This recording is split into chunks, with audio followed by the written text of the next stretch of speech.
chapter 12 this week. Last week of school. Before we start section 3 on volume, I wanted to kind of mention your platonic solids project. Just wanted to show you these are what they're going to look like. Mine are colored. You can color in if you want to.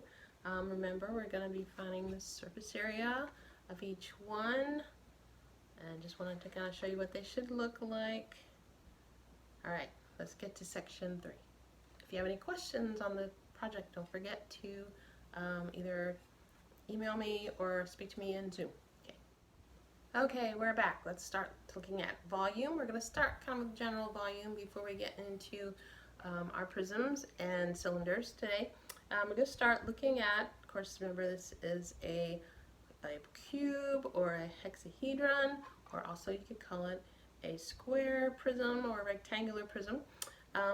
Up to this point, we've been talking about the surface area, like how much space is on each face of the figure. So today we're looking at volume, and you probably know this, but just in case not, volume is what is inside. Let's go and grab the little door here. How much can it hold? That's what we're talking about when we're finding out volume. So it's the amount of space inside of our figure, okay? So I'm going to take this, I've redrawn. It's not exactly the same one. I drew a rectangular prism. It's not a cube because this side is 2 by 3 by 3, not squares. But I wanted you to see it goes from here. This is how you're going to see it on a two-dimensional space. And what we're looking at, I kind of wanted to point out one thing first. When we were finding area, if you remember, we would find the length times, in this case it's length times height, if I'm looking at the front face here. And we always measured that. Our units were measured, we would say inches squared or meters squared. And kind of think of it when we're doing area, you're finding out how many squares are actually in that area that we're trying to measure. So if we have 3 squares this way by 3 that way, 3 times 3 gives us 9, and you can add them up and see we actually have 9 squares.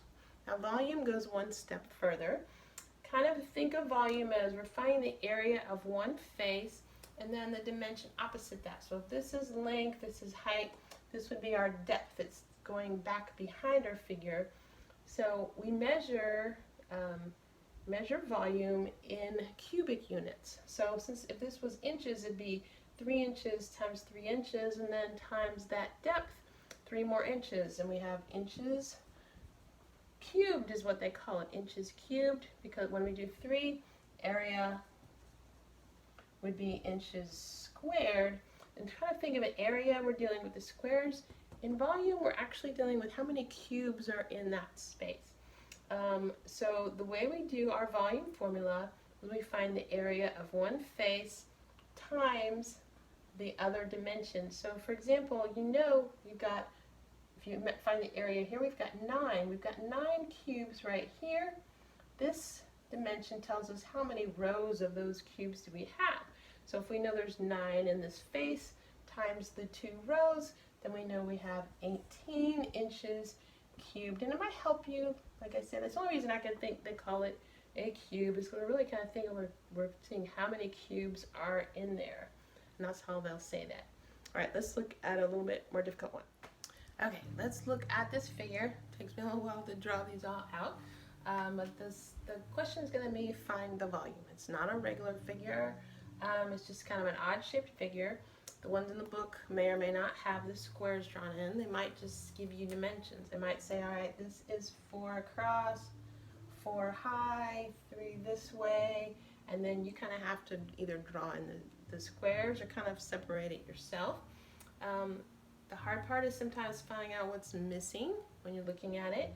But basically you're counting the cubes. So the one way to do this is kind of break it into rectangular prism sections. So if you look here, you can see you've got a row of 3 that way, 3 that way, 4 that way. So 3 times 4, we know this row has 12 in it. And this row, same thing, right next to it, we can break it into 2 by 4 by 3. You can get that dimension. Say, okay, I've got 24 there.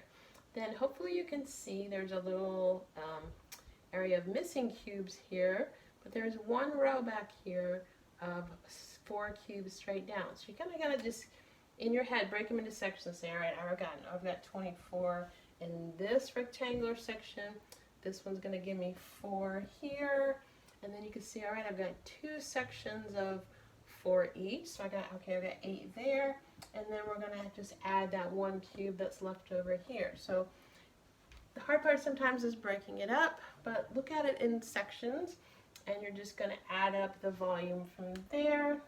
So we wind up with 32, 36, 37 should be our volume of cubes. So take that into consideration, break it into sections, find the volumes separately, and add them up at the end.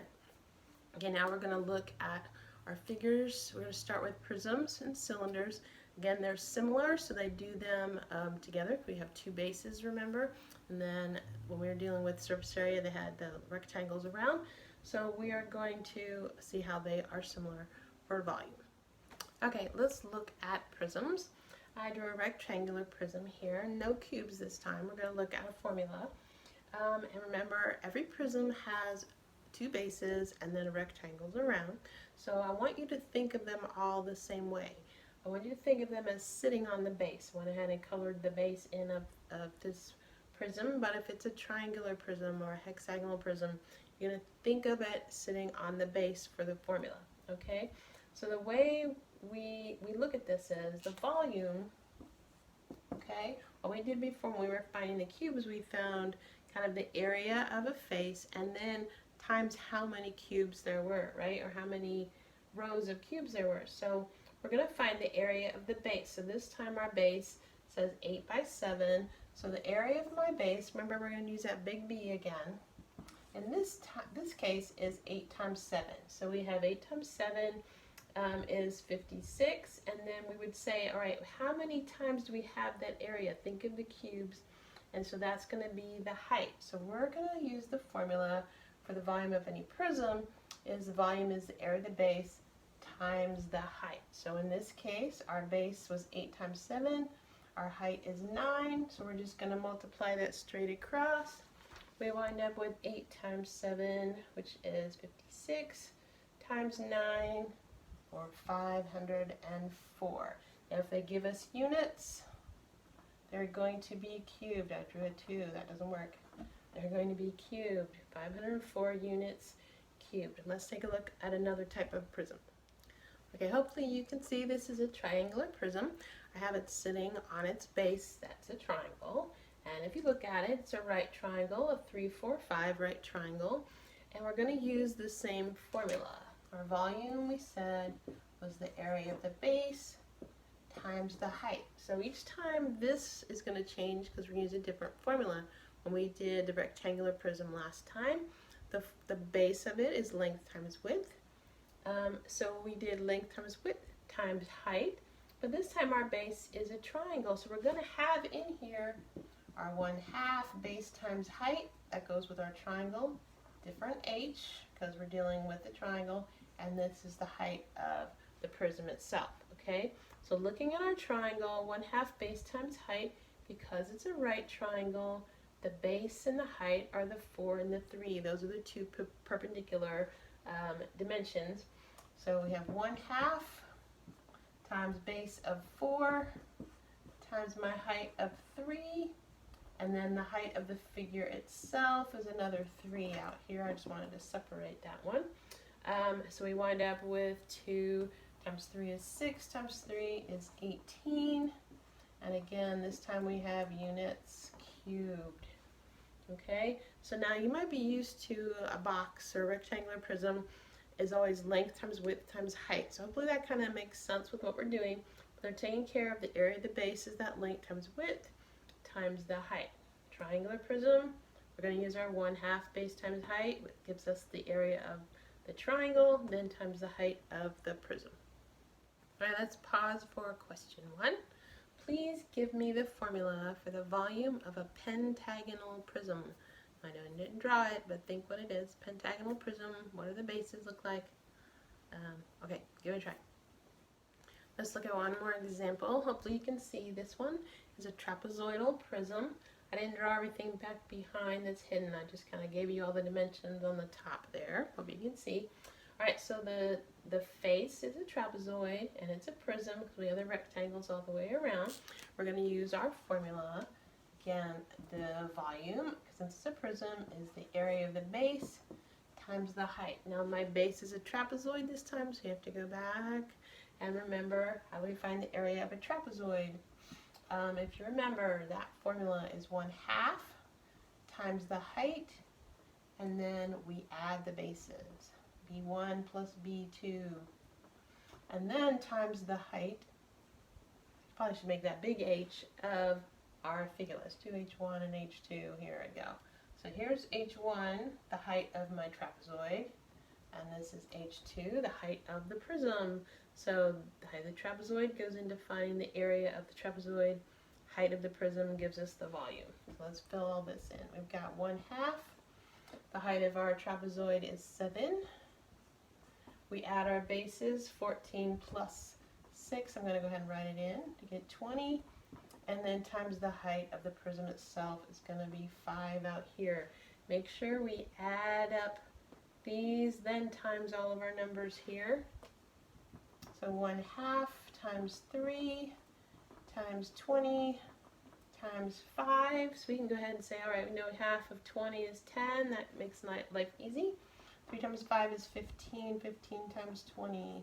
So we wind up with 150 centimeters cubed. All right. The idea is, the reason we get the cubed is we're again multiplying 3 dimensions, but like our height here was 1 centimeter.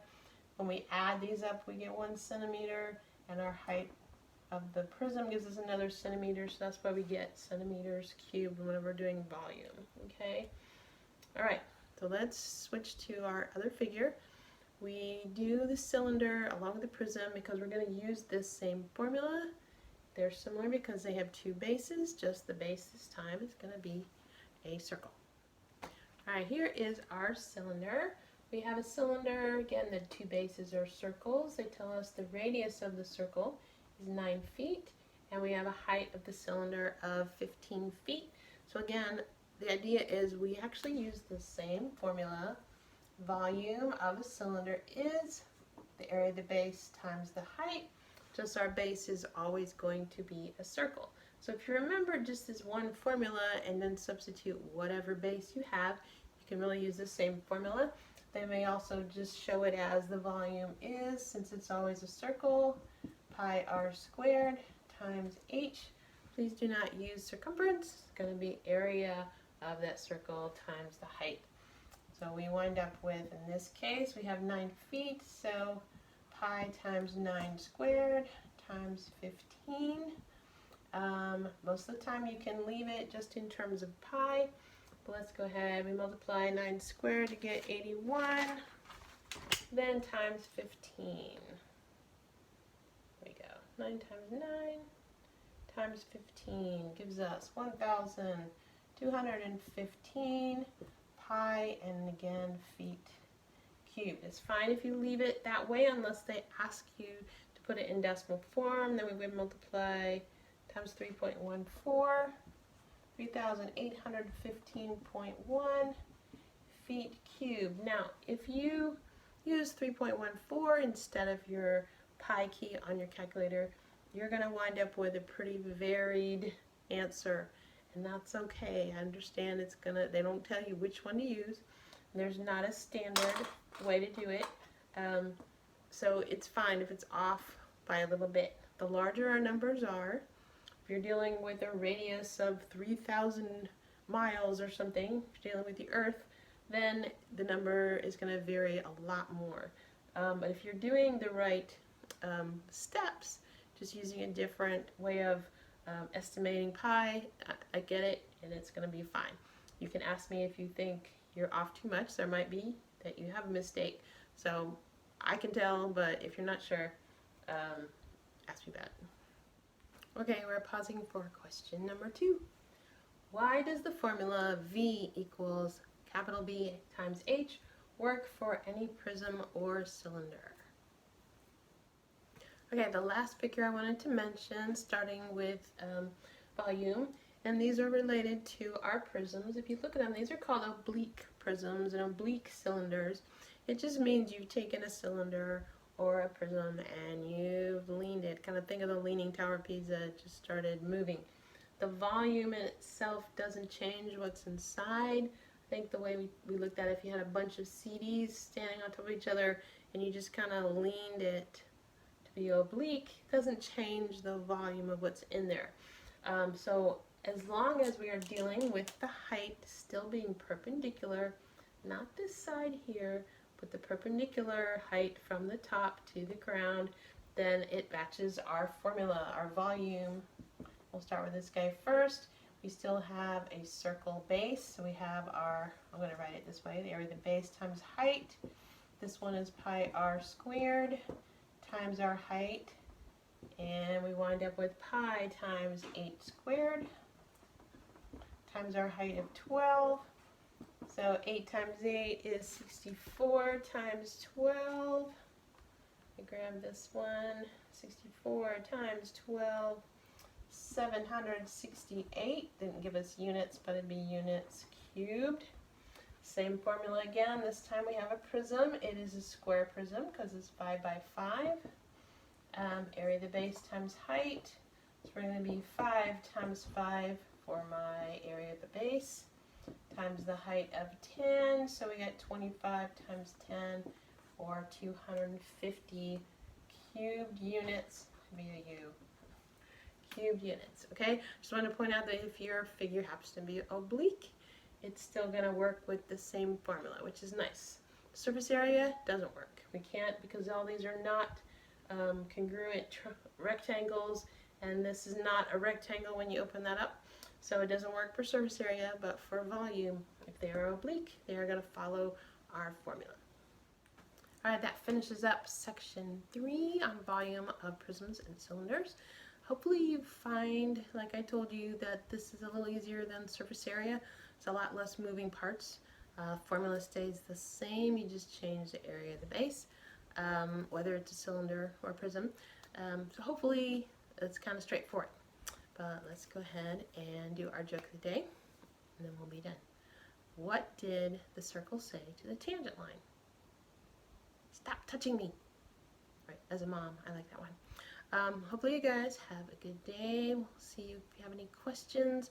Make sure you keep working on your platonic solids project, and let me know if you have any questions. We'll see you soon.